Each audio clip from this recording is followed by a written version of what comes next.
Hello everyone, it's my pal. Where does the name for Wepre Brook come from? So today I am in Flintshire and I'm in Wepre Brook or Wepre Woods. I'm not sure how you say it in English, Wepre. Where does the name come from? So it's made of two parts. First of all we have Gwy, which is waters, and it might be a pre-Indo-European word like in in Menai or the way in Medway in Kent. It means waters. And then we have Bre. So Bre is an old word for hill, and you can see it as Vre in Moel Vre, which means a hill, but it's also the same root as the word Bryn, so it literally means the hill of the waters. Anyway, check it out. Particularly stunning this time of year. Diolch. Subscribe for more, and check out the link in bio as well.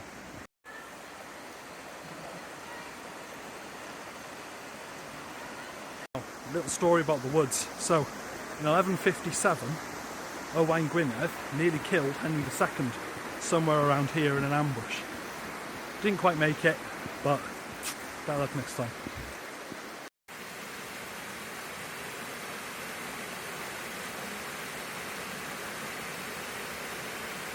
So, Yulo, Awelfau, the hill of the spring. Well, the spring is, well, here's the lake that comes out of it. The spring itself is just up there in the woods.